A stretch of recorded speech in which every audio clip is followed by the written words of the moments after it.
Era do Áudio.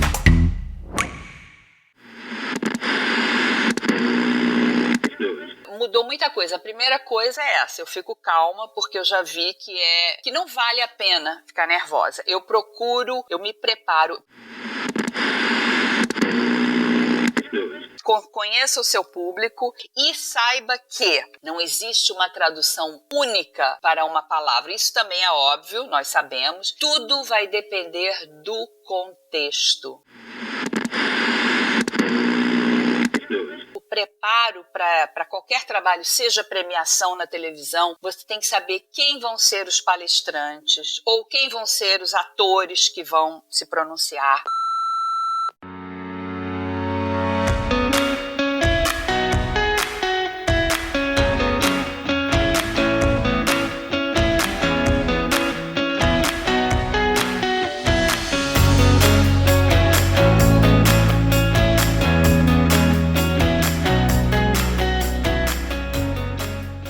E hoje é um daqueles episódios em que eu nem tenho roupa pra ir, porque a gente conversa com uma das vozes mais queridas e memoráveis da TV brasileira. Há 25 anos, ela é uma das vozes presentes em premiações como o Oscar e o Emmy na TNT Brasil. Além disso, integra a equipe do Consulado Geral do Brasil em Nova York como professora de português na Escola das Nações Unidas. Ela é Regina McCarthy. Bem-vinda, Regina. Prazer estar contigo aqui. Oi, Ananda. Tudo bem? Puxa, obrigada pela apresentação, fico tão feliz de estar aqui, agradeço muito o convite e tô pronta para falar. Ai, temos muito assunto, muitas coisas, tô muito curiosa, tô muito feliz também de estar aqui contigo e saber mais de ti, da tua trajetória, do teu trabalho e como funciona essa cabeça tão rápida, esse cérebro, meu Deus. Essa é a questão, a pergunta que não quer calar, mas se eu soubesse exatamente como funciona, eu já teria escrito um livro. Então, ontem eu coloquei no Instagram da Era do Áudio, né, perguntas, e várias perguntas surgiram, mas a pergunta número 1 foi: como faz pra conseguir fazer tradução simultânea? Como que consegue, né? E a gente vai falar sobre isso. Vamos sim. Como consegue, né? Como consegue? Na verdade, pra mim, é uma habilidade que ou você tem essa habilidade ou não tem. Existe um curso, né, a nível superior, em nível universitário, de tradutor e intérprete. Você pode fazer o curso de letras na especialidade tradutor e intérprete, mas assim, eu tenho pessoas que fizeram esse curso, mas que não conseguiram ir adiante. Por quê? Porque não conseguiram ter aquele desempenho necessário da tradução simultânea. Então, é uma habilidade que, a meu ver, você tem ou não tem. E envolve 10% de habilidade, claro, mas 90% de transpiração. Ou seja, você tem a habilidade? Tem. Então, estuda, trabalha, pratica. Quanto mais experiência, melhor, né? Quanto mais tempo de trabalho, melhor é o seu desempenho. Como que surgiu na tua vida? Porque, né, tu é formada em letras em inglês, mas imagino que não tenha sido só isso, né? E tu já vivia nos Estados Unidos na época, Regina? Já, né? Sim, já vivia. Eu me casei no Brasil,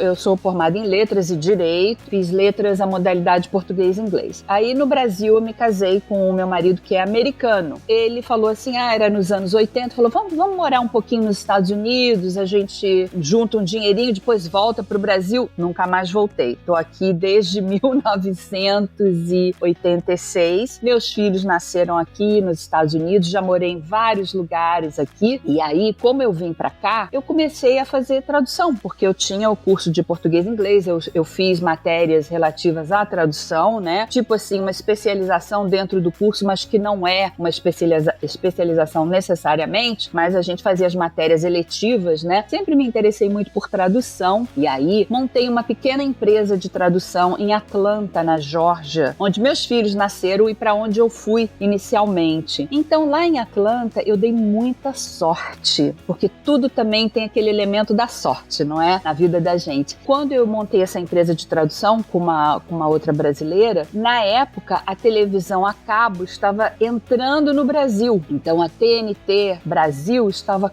começando. E aí eu vi uma reportagem do diretor criativo da TNT Brasil, que na época estava em Atlanta, né, onde era a sede da Turner, né, da TNT. E aí eu escrevi uma carta para ele oferecendo meus serviços de tradução, eu e minha sócia. Não é que ele respondeu e nos chamou, e ele estava precisando de tradutores, de roteiros, pequenos roteiros para promoções no ar. Por exemplo, assim, semana que vem não perca a história maravilhosa de um casal que se apaixona e vive um amor louco. Tipo, esse tipo de tradução de promocional, filmes ou séries, né, exibidos na TNT. Essa é uma tradução, né, que você fazia e um locutor do Brasil iria narrar. Ou tu mesmo fazia a tradução? Exatamente. Okay. O locutor iria narrar. Eu só traduzia os roteiros. Uma tradução muito criativa. Eles vinham para nós em inglês, os roteiros. Eles chamam de 30-second promo. Material promocional de 30 segundos que ia ao ar. Então nós fazíamos a tradução, uma tradução bem criativa. Então, foi tudo assim. E aí eles gostaram do nosso trabalho. Um dia, do nada, a minha sócia falou assim: olha, eu soube que lá na TNT eles estão procurando uma pessoa para fazer tradução ao vivo das premiações que eles estão começando a transmitir no Brasil. Eles têm uma pessoa, já tinham e já faziam, mas essa pessoa, ela é atriz e ela foi chamada para fazer um filme na Europa, se eu não me engano. E eles estão procurando uma voz feminina. E aí eu disse pra ela assim: que legal. E ela me disse assim: eu vou lá fazer o teste. Eu falei: boa sorte. Aí ela falou: vamos comigo. Eu falei assim: não, tem criança pequena, não vou fazer teste de tradução ao vivo. Eu gosto de escrever, né? Muito bem. Aí, nessa época, eu me lembro, minha mãe e o meu marido escutaram, falaram assim: Regina, vai lá, paga pra ver, né? Vai lá conferir. Olha, eu fui. E aí, quando cheguei lá, o produtor e o técnico de áudio falaram assim: olha, lê esse texto aqui com um tom jornalístico. Então, eu peguei e li, né, lá no estúdio, né, na cabine.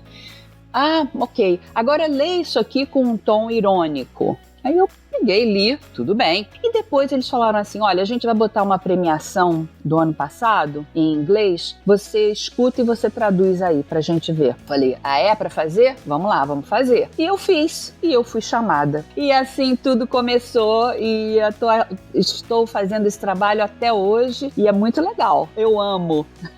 Ai, que bom, e dá pra ver que tu ama. E assim, como tu mesma disse, tem ali um componente de tom de voz, de atuação, né, de ironia, de pegar, né, o que aquela pessoa tá tentando passar. E na época tu não tinha de todo um trabalho de voz, o teu trabalho era traduzir. Tu não tinha, assim, curso de locução, nada disso, né? Não fiz nada disso, mas eu fazia muito na escola teatro. Eu gostava de fazer teatro. Tem aquele elemento, né, dramático, eu diria. Então eu sempre gostei de falar pro público, né, eu me formei em professora, né, o professor é por excelência o grande orador. Então, para mim, foi maravilhoso. Eu fiquei fascinada por esse trabalho, porque era um grande desafio, né? Então, o que eu fazia? Eu falei: meu Deus, mas eu não fiz o curso de tradutor e intérprete. Então, o que eu fazia? Eu ligava a televisão na CNN em inglês e ficava tentando traduzir. Olha, era dificílimo. Claro que eles têm um ritmo ali jornalístico muito mais rápido, mas eu falei: não, eu vou fazer, eu fui escolhida, eu vou treinar.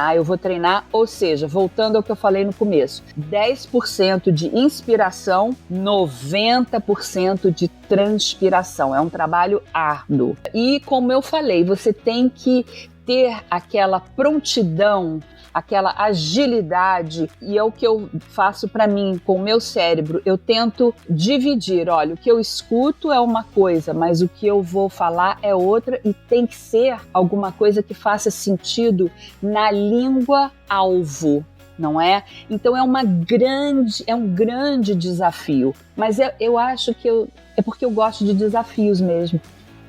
Regina, tem alguma técnica, assim, de previsão do que a pessoa vai falar? Assim, tu exercita isso, prever em que caminho que aquela pessoa vai falar? Qual é a direção do que ela tá falando? Existe isso? Com certeza. É só o que existe. Na verdade, o preparo preparo, a palavra já diz, é você se organizar previamente. O preparo para qualquer trabalho, seja premiação na televisão, ou sejam conferências, que eu também faço conferências em diversas áreas, financeira, área médica, enfim. Então, você tem que se preparar, você tem que saber quem vão ser os palestrantes, ou quem vão ser os atores que vão se pronunciar, qual é o tom político, econômico do momento, não é? Especialmente em premiações, o que está acontecendo no mundo que você acha que vai ser um tópico, não é? E também as pessoas que vão, no caso específico das premiações, as pessoas que a gente acha que vão ganhar o prêmio, qual é o histórico dessas pessoas, qual é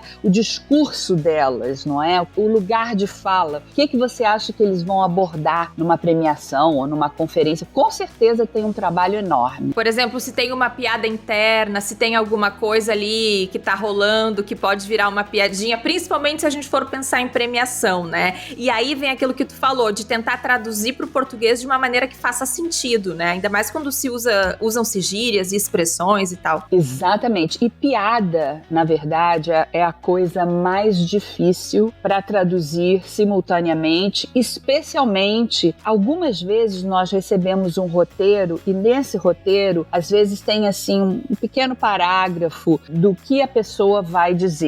E geralmente esses atores e essas celebridades, a maioria segue o roteiro, mas muitos olham lá o roteiro e falam assim, não vou falar isso, vou falar uma coisa completamente diferente. Então, quando o roteiro já vem, às vezes, com a piada pronta ou com uma sugestão do que vai acontecer no palco, é mais fácil da gente se preparar. Mas piada, assim, para traduzir simultaneamente, porque a piada geralmente tem um conteúdo cultural muito grande, é muito difícil você fazer, é difícil você não se perder. Tem algum exemplo, alguma coisa que tu lembra que foi difícil, assim? Olha, eu nessa coisa de me lembrar é bem complicado, porque são tantos os exemplos. Então, o que eu procuro fazer, se a pessoa fala uma piada, por exemplo, fazer uma referência a um jogador de futebol americano que tenha passado por um escândalo ou alguma coisa assim, né? Que nem todo o público do Brasil vai entender a referência. Então, a gente até pode colocar um pouquinho, dar uma explicação, mas a piada se perde muito, para ser sincera. Se perde bastante, porque piada é o momento. É como a gente diz em inglês, você perde o punchline, que é a graça da piada, eu diria. Então, é muito difícil, preferível que a gente receba essas piadas de antemão, como às vezes recebemos, e aí dá para fazer um trabalho de equipe, de trocadilho,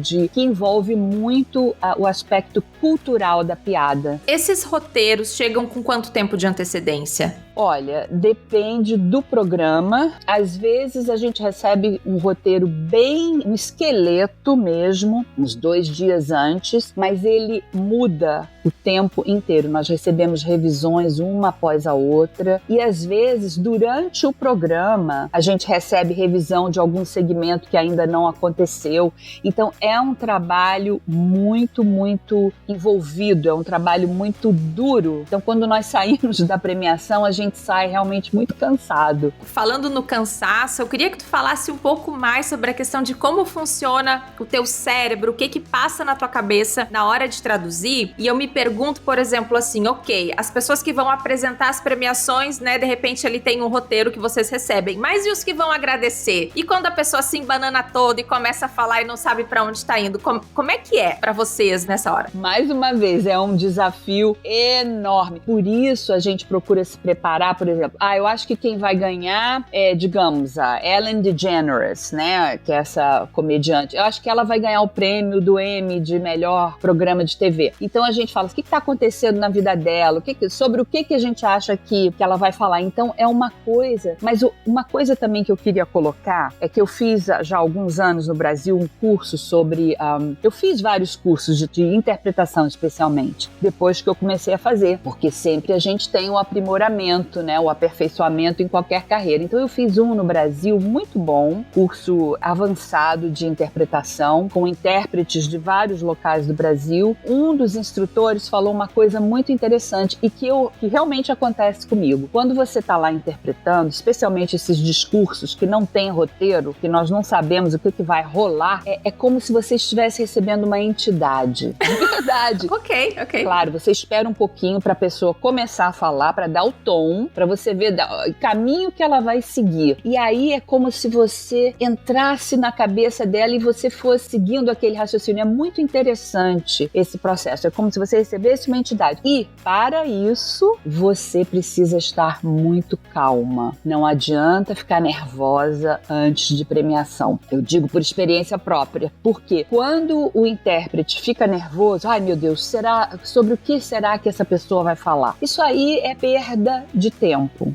Se você fica nervosa, é como se passasse uma névoa na sua frente e você se perde. Então, isso eu aprendi com experiência. Fica calma, deixa a pessoa falar, entra no assunto. Uma coisa também muito instintiva, você tem que, nessa hora também, os gestos, as expressões ajudam muito. Você olhar a pessoa falando, não é? Porque você mais ou menos vai pegando o caminho que ela vai seguir. É interessante. Essa é uma das coisas, assim, que tu diria que mudou muito desde quando tu começou a fazer a tradução simultânea até agora? Ou tem outras coisas também que tu pode pontuar, assim? O que mudou? Uma das coisas que mais mudaram desde a primeira vez que tu fez até agora? Excelente pergunta. Mudou muita coisa. A primeira coisa é essa. Eu fico calma porque eu já vi que não vale a pena ficar nervosa. Eu me preparo.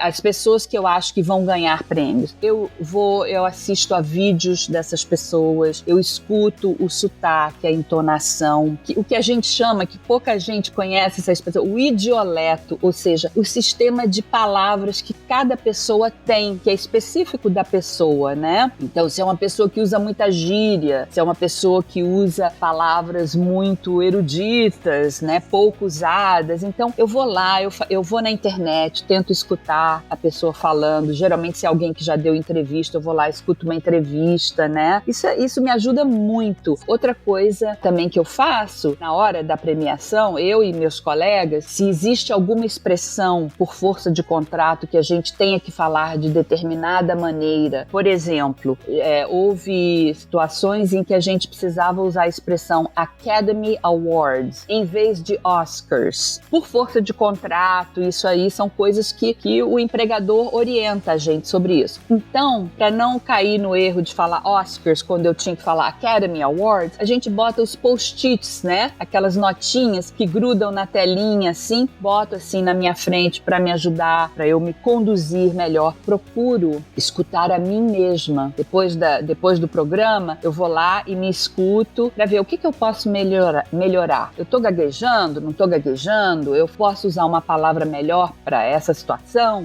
Não é? Então, eu tô em constante mudança. Imagino. Mas, Regina, tu comentou uma coisa que eu imagino, né, que a internet deva ser uma grande aliada para pesquisar a pessoa, o sotaque, se ela fala, se ela tem boa dicção, todas aquelas coisas. Mas então, como é que era? Porque tu faz isso há muito tempo. Como é que era quando não dava para fazer um stalk aí no Google, no YouTube? Assim, como é que era? Era muito difícil. Eu vou contar, assim, um segredinho aqui que eu não deveria contar, mas eu vou contar porque eu já contei em outros podcasts também, então vou falar. Então, sem a internet ou sem, assim, aquele acesso que a gente tem hoje, esse acesso que a gente tem hoje, infinitamente enorme, vasto, à informação pela internet, claro que a gente tem que, não é separar o joio do trigo, né? Tem que ver qual a informação que é boa, qual a informação que é fake. Mas, enfim, hoje em dia tem muita informação. Mas naquela época, a internet estava só começando, né? Então a gente não tinha acesso a tanta coisa. Então a gente fazia o melhor que podia, recebíamos o roteiro, mas eu vou contar aqui uma coisa. Numa premiação de música, não vou dar muito nome aos bois, porque nomes aos bois, porque, enfim, numa premiação de música, eu vi que uma das pessoas que viria, eu geralmente faço vozes femininas e o meu colega faz vozes masculinas, mas eu também fazia muito a apresentação, o announcer, o locutor que apresenta as pessoas. Aí lá vou eu fazer o announcer, né, o locutor, e agora com vocês uma grande cantora, Andrea Bocelli. Ai, meu Deus, muito bom.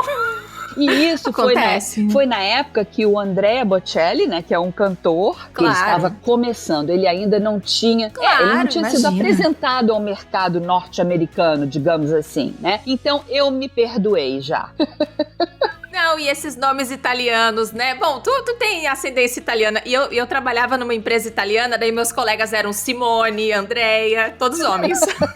Exatamente. E aqui nos Estados Unidos nós temos a mesmíssima coisa, o que é ainda mais difícil, porque aqui o inglês ele não faz aquela distinção de gênero, né? Você diz assim, my friend, pode ser meu amigo ou minha amiga. Então, por exemplo, o nome Jody, J-O-D-Y, tanto pode ser um homem quanto uma mulher. O nome Pat pode ser homem, pode ser mulher. Então, como é que a gente faz?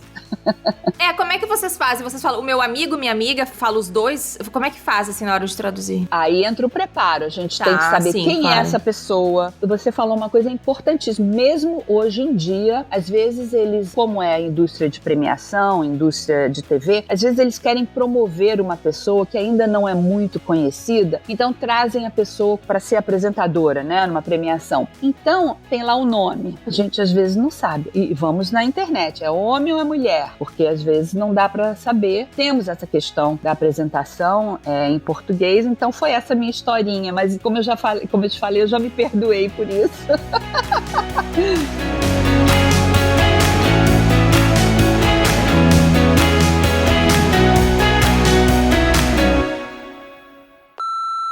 Se você está gostando de acompanhar a Era do Áudio, considere se tornar um membro. Você pode utilizar o Apoia-se se estiver no Brasil ou o Patreon se estiver em Portugal ou, quem sabe, em outro país mundo afora. Com apenas R$12 mensais, você se torna apoiador do podcast e, o mais importante, vai poder participar de um encontro mensal para discutir próximos episódios, fazer perguntas, trocar ideias e discutir temas relevantes dentro do nosso setor. Para apoiar, visite apoia.se/A Era do Áudio, se você estiver no Brasil, e se estiver fora do Brasil, pelo Patreon, é patreon.com/A Era do Áudio.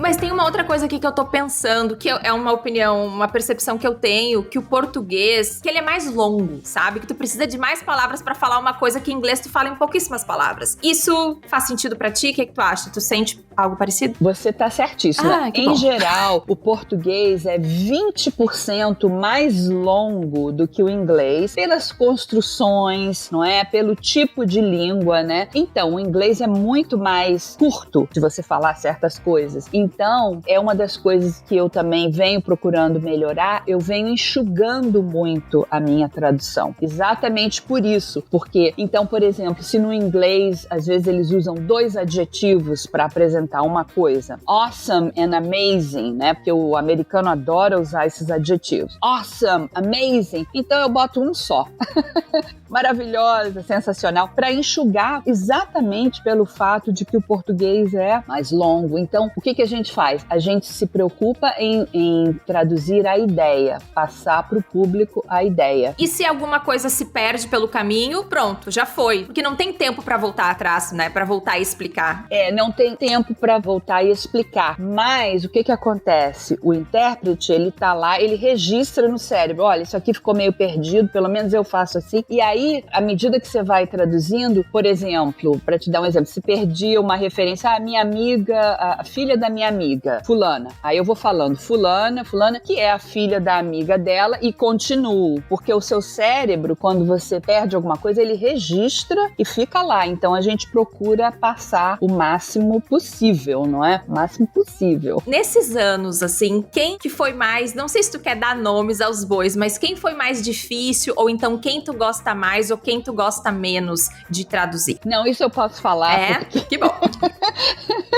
Eu acho assim, geralmente eu faço vozes femininas, né? Mas eu já fiz várias premiações onde eu fazia o apresentador, fosse ele homem ou mulher, era eu. O apresentador, o host, né? O anfitrião da noite, era eu. Então, há muitos anos, eu tive que traduzir o meu amigo, entre aspas, Ricky Gervais, Uau. que é um comediante inglês, não é? Ele é britânico. Não só foi muito difícil e fala o inglês dele, que é bem, bem específico, mas ele estava alcoolizado. Ai, meu Deus.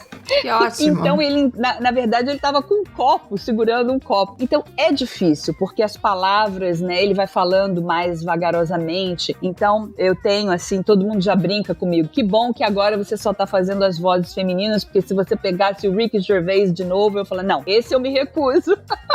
Tô brincando. Mas uma pessoa que também desafiador para traduzir, porque ela fala rápido demais e ela come as sílabas, Olivia Colman. A atriz britânica que fez The Crown, né, e tal. The Crown. Ela fala assim, blá, blá, blá. Aí ela come o final da palavra. Ela é uma graça, adoro ela, uma excelente atriz, tenho muito respeito por ela. E outra difícil também é a Tiffany Haddish. É uma comediante americana, também um pouquinho difícil para fazer. Ela é uma comediante, ela divulgou as indicações ao Oscar, acho que há 2 anos. É uma comediante. Então, existem pessoas mais difíceis pela própria dicção, pela própria escolha de palavras, não é? Sempre existem. Uma coisa também que eu queria falar para você, que eu também faço muito, e que isso todo intérprete faz, é um glossário. A gente faz glossário. Quando a gente está se preparando, tipo de palavra vai aparecer, como vamos traduzir essa categoria. Existem várias maneiras, né? A gente pode, na tradução, a gente pode escolher, o tradutor escolhe as palavras, na verdade. E por isso temos várias versões, várias traduções de várias obras clássicas. Por exemplo, Shakespeare traduzido por uma pessoa, traduzido por outra, né? É bem diferente. Então, eu faço um glossário, inclusive quando eu estou trabalhando com outra pessoa, que geralmente é o caso, para que haja, assim, continuidade, para a gente não usar termos diferentes para a mesma coisa, né? Faz sentido. E já que tu entrou nesse tópico, também queria entrar nesse ambiente onde vocês fazem as traduções simultâneas. Imagino que na pandemia tenha se alterado, mas, né, tu já vai falar. E como é que é trabalhar em dupla, né? Eu vi que muitas vezes tu trabalha com Robert Greathouse. E, assim, conta como é que é, se vocês estão ali numa cabine, se vocês gesticulam, olham um pro outro, faz aquele olhar, piada interna, tipo, como é que é essa atmosfera? O Robert Greathouse, ele é um excelente colega, já trabalho com ele há alguns anos. Ele é maravilhoso de trabalhar em equipe, em termos de cooperação. Nós trabalhamos muito bem juntos. Ele é de um profissionalismo a toda prova. Isso eu posso dizer, adoro trabalhar com o Robert. E realmente, a gente usa o gestual, o visual muito quando a gente está interpretando. Por isso é preferível que a gente fique na mesma cabine, que sempre foi o caso, com exceção da pandemia, quando nós precisamos ficar em cabines diferentes por causa da Covid, né? Então isso foi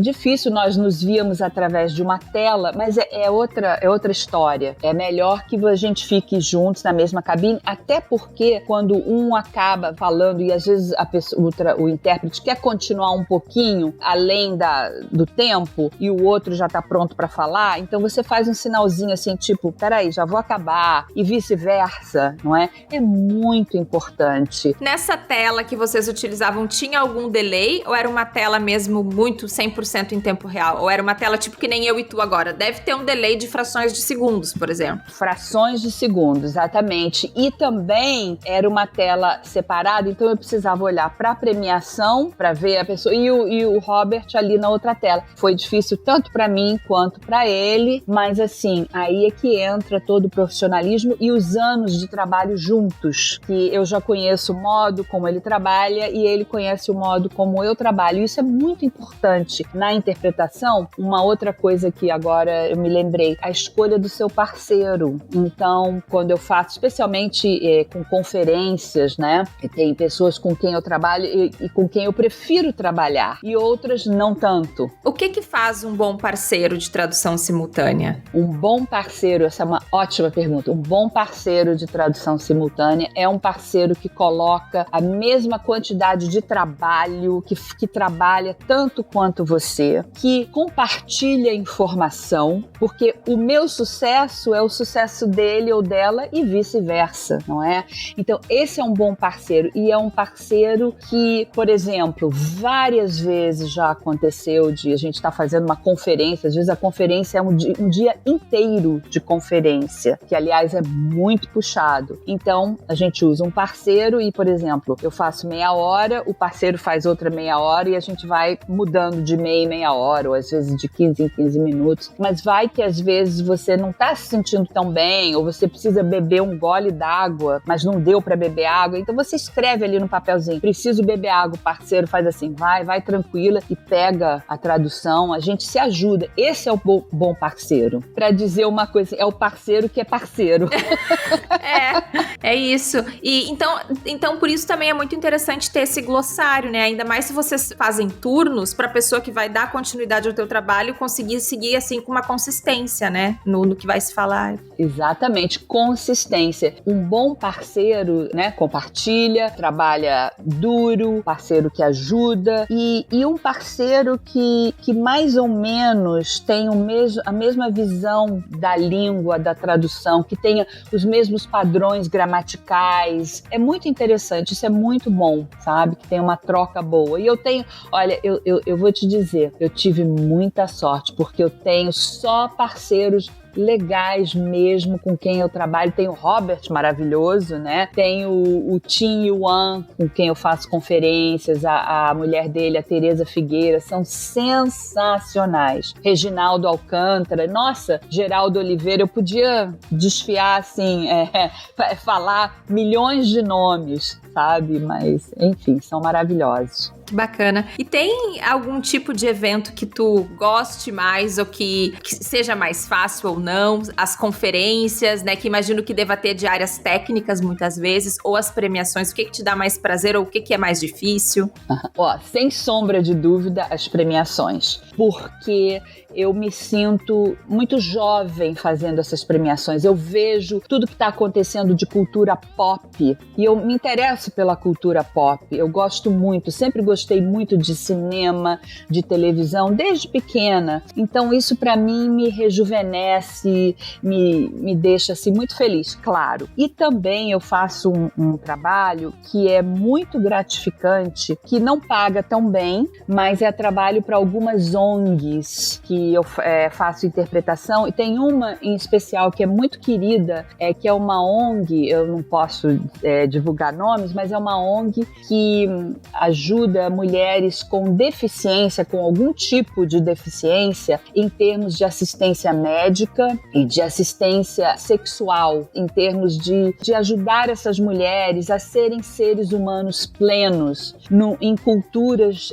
que às vezes não são tão caridosas com essas mulheres. Eu estou falando de uma ONG que é do mundo inteiro, então mulheres com deficiência do mundo inteiro. Eu adoro trabalhar para essa ONG porque me deixa assim, eu me sinto plena, digamos assim. E também tem o teu trabalho como professora, né, Regina? Conta um pouco pra mim. Esse trabalho... Bom, eu sempre fui professora, né? Eu fui professora primária, fiz escola normal, nossa, já dei aula em escola montessoriana lá no Brasil, já dei aula pra criança, já dei aula pra adolescente ou aborrecente, né? E, inclusive, já dei aula na universidade, na The Ohio State University, eu leitora de português, de língua portuguesa. Então, agora, esse meu último trabalho, é um trabalho que eu estou fazendo para o consulado de Nova York. Existe um memorando de entendimento entre Portugal, Brasil e as Nações Unidas para divulgar e promover a língua portuguesa na Escola das Nações Unidas, que é uma escola para filhos de funcionários das Nações Unidas e também aceita outras crianças que não sejam funcionários das Nações Unidas, mas basicamente filhos de funcionários da ONU. Então esse memorando de entendimento, ele faz com que o consulado de Portugal e o consulado do Brasil ofereçam cada um professor de português para ensinar português na Escola das Nações Unidas. Se chama UNIS, United Nations International School. Então lá na UNIS existe um programa extracurricular de português e eu divido ele com o professor José Carlos Adão, que é o coordenador de língua portuguesa do Instituto Camões e do Consulado Português, e eu e ele ensinamos português como língua de herança, que é português para as crianças que são filhos de brasileiros ou portugueses nas Nações Unidas, e português para estrangeiros, crianças da escola que queiram aprender português. E assim a gente vai promovendo a nossa língua maravilhosa. Adoro. Como é que é dividir, assim, com o professor português? Existe um respeito, assim, pelo... esse é do Brasil, esse é de Portugal, ou tem alguma rixa? Porque eu moro em Portugal, né? Então eu tô bem acostumada com isso. Excelente pergunta. Outra excelente pergunta. Que bom. Olha só, eu e o professor José Carlos Adão, nós temos assim como lema, né, não sei se é lema ou se é uma inspiração, como eles chamam hoje, o caráter pluricêntrico da língua portuguesa. Ou seja, o português é o português de Portugal, o português de Angola, o português do Timor-Leste. Claro que o Brasil é o que tem o maior número de falantes e tem muita influência por isso, né? Assim como o inglês americano, face ao inglês britânico. Mas eu e o professor José Carlos, nós fazemos um trabalho muito interessante. Por quê? O que a gente faz? Nós temos, acho que, 6 turmas. Durante 2 meses eu dou aula para 3 turmas e ele para as outras 3. Depois nós trocamos. Então, o que acontece? As crianças são expostas aos diferentes sotaques, às diferentes escolhas lexicais, não é? Porque ele tem um vocabulário, eu tenho outro. E nós fazemos isso com toda sinceridade. Nós fazemos isso muito abertamente. E o que acontece? Eu aprecio o português dele, ele aprecia o meu português. Eu adoro gírias, adoro expressões idiomáticas, ele também. Então nós trocamos. Como é que se fala isso em Portugal? Como é que se fala essa gíria lá no Brasil? Então, e na verdade, gente, se a gente pensar no mundo de hoje, o que a gente precisa é de aceitação. Então, eu aceito o português de Portugal e ele aceita o português brasileiro, e as crianças, nossa, isso, como a gente faz isso naturalmente, eles acham que isso tudo é muito natural. Nossa, isso que eu tô ouvindo, Regina, parece assim uma utopia. Porque eu vou te falar que aqui em Portugal não é assim. Eu imagino. Mas assim, eu amo o português de Portugal também. E nós no Brasil, como não somos tão expostos ao português de Portugal, eu acho que a gente perde muito do vocabulário. Tem aqui maneiras de construir frases e o vocabulário é muito rico. Então, né, ser criado estando exposto a essas 2 referências ou mais referências ainda, deve ser muito rico para as crianças. Ai, que legal. É muito rico, é muito rico. E as crianças já estão acostumadas, na verdade, são crianças privilegiadas, não é, que estão numa escola e são crianças que falam muito mais do que 2 línguas, elas falam várias línguas, então é muito essa troca durante as aulas. Eu tenho uma aluna que é da Mongólia e eu estou ensinando português e ela fala, na Mongólia a gente faz assim, faz assado. Essa troca é muito bacana. Para falar não só de uma escola altamente privilegiada, mas o consulado brasileiro, assim como o Instituto Camões também tem projetos parecidos, o consulado brasileiro agora vai fazer um projeto de português como língua de herança, ou seja, português para os brasileirinhos, filhos de brasileirinhos, numa organização beneficente de Newark, em Nova Jersey, que se chama Mantena, e o consulado brasileiro está promovendo o ensino de português nessa nessa organização, Mantena, para filhos de brasileiros que queiram aprender. E isso é muito legal, porque são crianças que têm a cultura brasileira dentro de si e que a gente precisa só aprimorar, aperfeiçoar o português, né? E são crianças que amam o Brasil, que adoram falar com as famílias no Brasil, né? Então, é mais um projeto.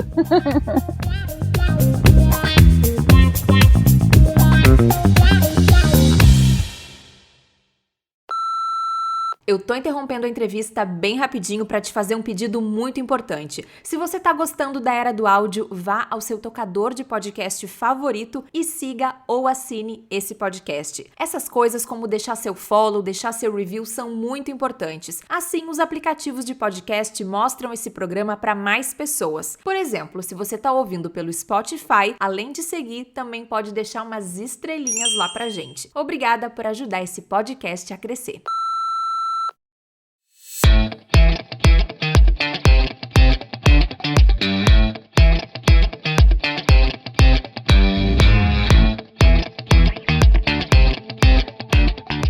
Queria te fazer uma pergunta pessoal, como é que foi introduzir o português para os teus filhos em casa, como é que foi isso durante a criação deles? Sim, foi interessante, porque como eu falei, meus filhos nasceram em Atlanta, na Geórgia, e eu me casei com um americano, só que o meu marido, por já ter morado no Brasil, ele fala muito bem o português, até porque se não falar ele leva bronca. É isso aí!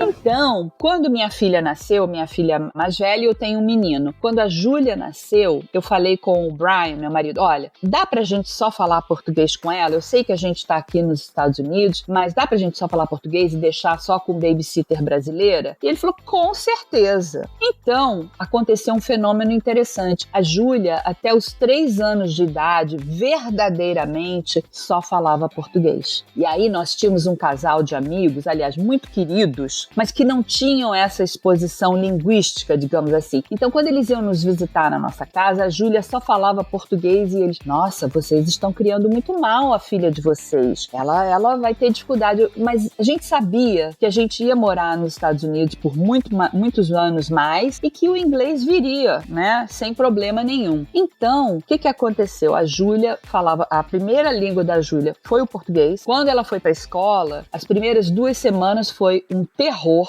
que a professora falava assim, ela fica chorando e eu não entendo o que ela tá falando.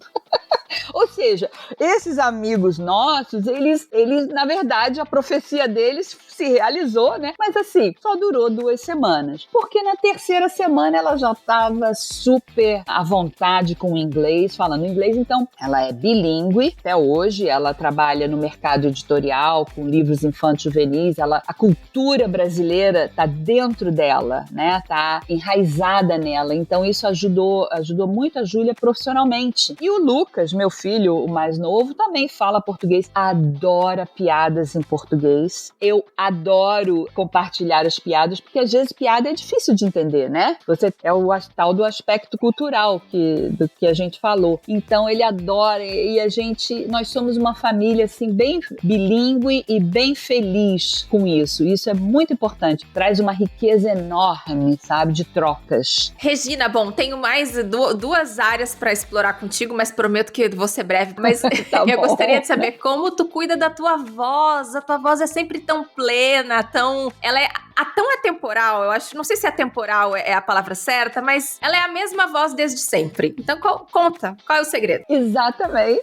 O segredo, olha, não tem segredo. O segredo pra mim é a sorte. O que você falou é verdade. Muita gente fala assim, nossa, sua voz, você já tem 2 filhos crescidos, mas a sua voz é tão jovem. Dom que eu tive, né? Eu tenho o 10% de inspiração ou habilidade. Agora, pra cuidar da voz, sim, na época de premiação, geralmente, se está inverno, se eu estou fazendo aqui nos Estados Unidos, aqui é inverno, geralmente durante as premiações, eu sempre uso uma echarpe para manter a garganta quentinha. Chá de gengibre é muito bom. Exercícios para aquecer as cordas vocais antes da premiação e o tal negócio. Se eu vou fazer alguma premiação, premiação. Eu fico longe de alguém que esteja gripado. Eu tenho muito cuidado antes, porque para fazer uma premiação e se você está gripada, é muito difícil, realmente. Então, sim, 2 meses antes de premiação, eu já fico assim, ok, vou cuidar da saúde, muita vitamina C, muito chá de gengibre, muito descanso, não é? E exercícios para aquecer as cordas vocais, aqueles exercícios que o pessoal de teatro faz, né? Os de sempre.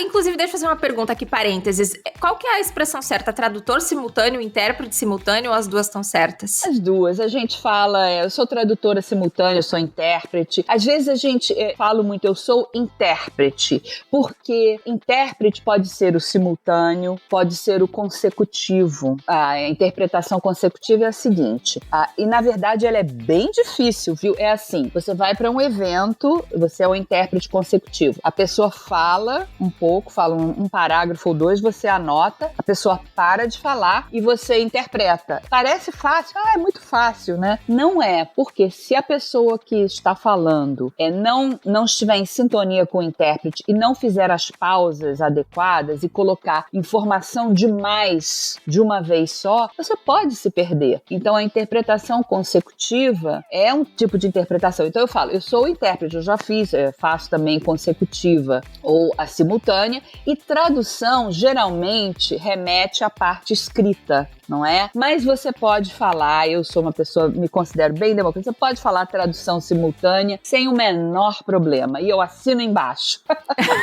Tá bom, que legal. Mas então, Regina, esse profissional, né, tu falou muito ali, né, que tem que ter mais de 90% de transpiração. Não basta só fazer o curso e viver no país estrangeiro, tem muito mais além disso. Então, como tu enxerga o perfil desse profissional hoje? As pessoas que chegam nesse lugar, elas já são mais sênior porque tiveram que ralar muito, ou tem gente nova que tá se saindo muito bem no mercado? Quais são as dicas? Tu já compartilhou dicas, mas vamos falar assim da carreira, da formação desse profissional um pouco. Sim, não, ótimo. Eu acho que o mercado é uma mistura. Tem gente jovem que está começando.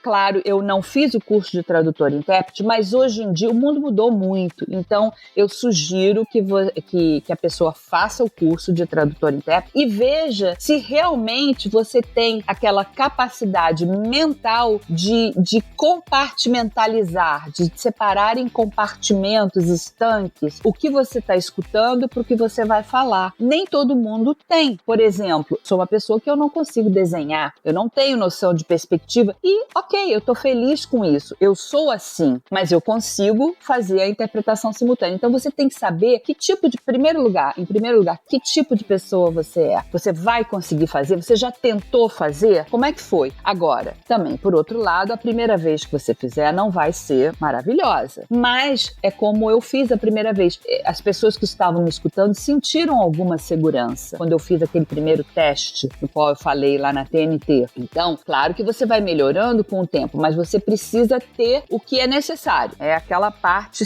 mental que você consegue fazer. Fazer o curso e ralar.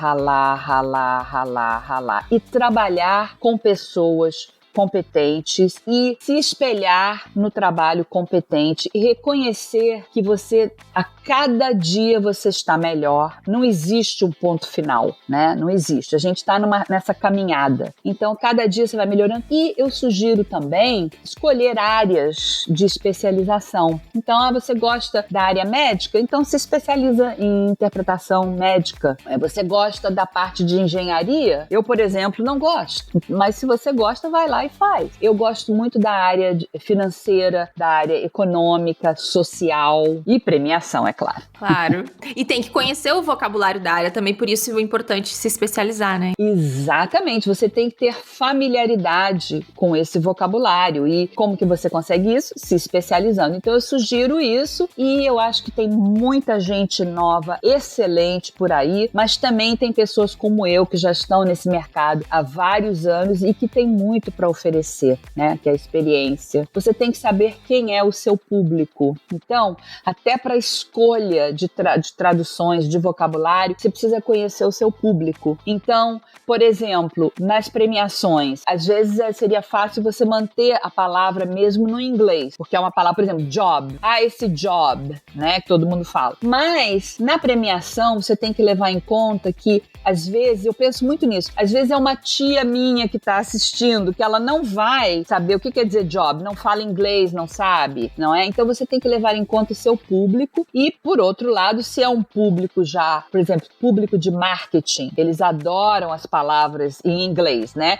E já tem familiaridade com essas palavras em inglês. Então, conheça o seu público e saiba que, eu digo sempre isso para os meus alunos também, não existe uma tradução única para uma palavra. Isso também é óbvio, nós sabemos. Tudo vai depender do contexto. Então, a gente tem que entrar na a língua fonte, que é o inglês no meu caso, né? Seria a língua alvo, isso faz sentido na língua alvo, e colocar tudo dentro de um contexto, porque palavras, elas estão dentro de contexto. Então, quando os meus alunos me perguntam assim, como é que se diz blá, blá, blá em português? Eu falo, depende, qual é o contexto. Então, eles já me conhecem, eles não me perguntam para traduzir sem me dar um contexto, porque está tudo realmente dentro de um contexto, né? Dentro da indústria, assim, dentro do setor de letras em inglês, digamos assim, para quem segue essa área, a parte de tradução simultânea, ela é uma das que remunera melhor ou não necessariamente? O que tu acha?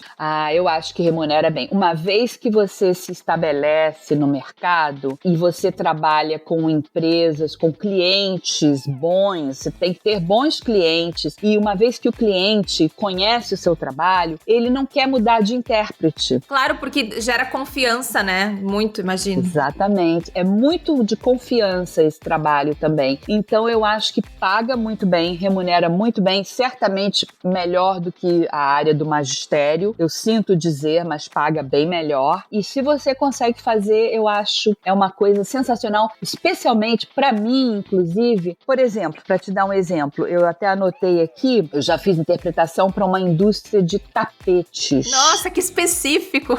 Limpeza de tapete. Aí você pensa assim, quando eu achei que eu já sabia que existe, de tudo que existe no mundo, você entra num ramo que você fala assim, nossa, as especificidades desse ramo, sobre as quais eu jamais tinha pensado. Eu achava que isso não existia. Então, essa riqueza que você encontra na interpretação, sim, é trabalhoso, sim, é desafiador, mas é muito rico e eu adoro aprender. Olha, um outro exemplo, eu fiz um trabalho para a Federação das Indústrias Varejistas dos Estados Unidos. Se você soubesse o que já existe por aí em termos de a realidade virtual, não é? O multiverso, o que eles estão fazendo na indústria do varejo, nesse sentido, é de você ficar boquiaberta. A gente pensa assim, meu Deus, e é gente muito jovem que está por aí, né? Que está fazendo, gente jovem como você. Nossa, então é verdade, todos esses eventos, tu aprende muito sobre vários assuntos, porque tu tá lá assistindo também, né? Que loucura. Exatamente, um dos eventos, já há algum tempo, eu aprendi o que é NFT, Non-Fungible Token. Eu tive que aprender antes, fazendo aquela preparação, né? NFT, gente do céu, que coisa interessante. Eu acho bacana isso. Tudo bem, eu até teria aprendido numa revista ou numa coisa, não é que eu nunca vá aprender, mas a gente entra em contato com isso às vezes de uma maneira precoce, quando ainda nem entrou no mercado, mas já está sendo discutido. Isso eu gosto muito, esse privilégio. E Regina, quem quer se especializar na área e fazer o curso, tem algum curso que tu recomendes nos Estados Unidos ou no Brasil? Ou em outro país, enfim. Sim.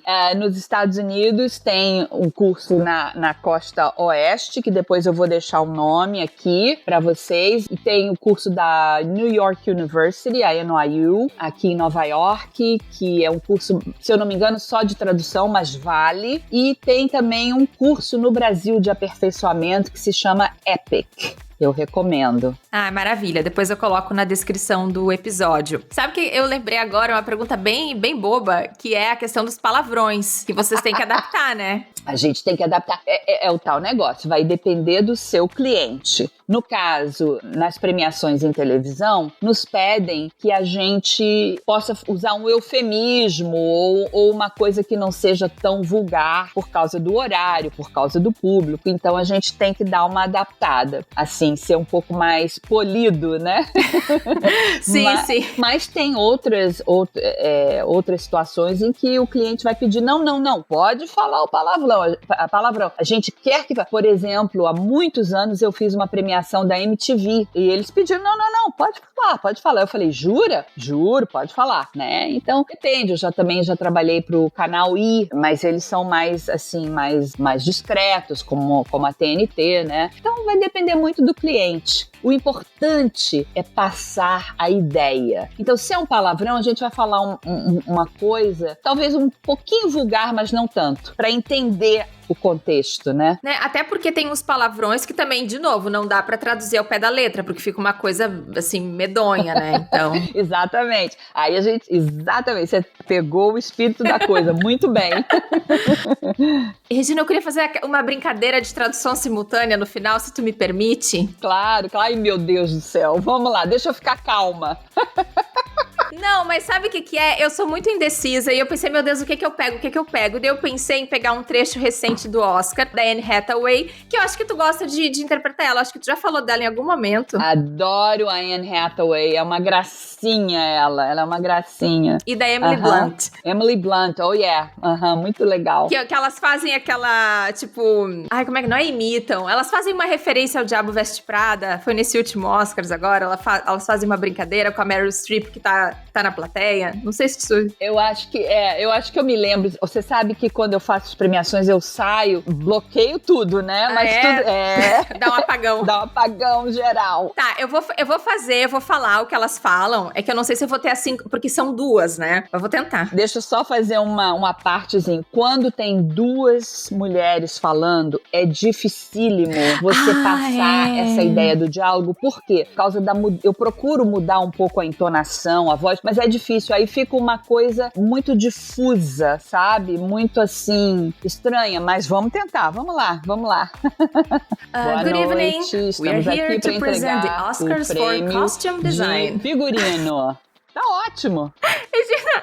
Não, mas veja bem, porque assim, eu escuto tu falando e aí eu fico embananada porque tem uma voz atrás de mim. Mas é isso que eu te falei do tradutor simultâneo. Ele tem que dividir, ele tem que separar o joio do trigo, entendeu? Senão você fica... Boa noite, estamos aqui para entregar o Oscar de melhor figurino. And there's no one in this room more qualified than the two of us, falar sobre or o just assunto. me. Ou então só eu. Leave the character behind them. Sai da personagem, Amy. Hi, Oi, Meryl. I like you. I love you. Amo. Why doesn't she have her cappuccino? Did you get her cappuccino pra ela? I thought you were gonna get it. Você que fosse pegar.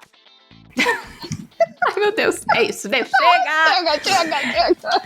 Ai, Regina, meu Deus. É difícil. É maravilhosa. Não. Mas eu espero não passar vergonha depois de colocar no ar esse trecho, mas muito obrigada pela participação. Imagina, mas não, você é ótimo, você fala muito bem, você tem uma presença ótima, tô falando sinceramente. Ai, gente, que vergonha. Obrigada. Ai, Regina, adorei a nossa conversa, foi muito bom. Eu também, gostei muito de conversar com você, te desejo muita sorte com o seu site e vou ficar feliz de me escutar. Mas tira alguma besteira que eu falei, você tira. A gente sempre edita. Não, mas tá tudo ótimo. E me diz uma coisa, tem algum canal que tu queira deixar aqui? Alguma rede social, algum contato? Fica à vontade. Olha, eu sou uma pessoa, assim, que eu não sou muito de rede social. Claro que eu tenho Instagram, né? O meu Instagram é Repieram, R-E-P de pato, I-E-R-A-M, Repieram. Quando tem premiação, eu coloco alguma informação lá. Então, se alguém quiser saber das premiações que vão passar no Brasil, das quais eu faço parte, é só ir lá no Reperan, tá bom? Ai, bacana. Muito obrigada. E se vier pra Portugal, me avisa pra tomarmos um café, comermos um pastel de nata, tá bom? Ai, adoro pastel de nata. Eu tenho família em Portugal, em legal. Lisboa, então não vai faltar oportunidade, Ananda. Muito obrigada por essa entrevista bem legal. Ah, gostei muito. Obrigada, Regina. Tchau. Obrigada, tchau.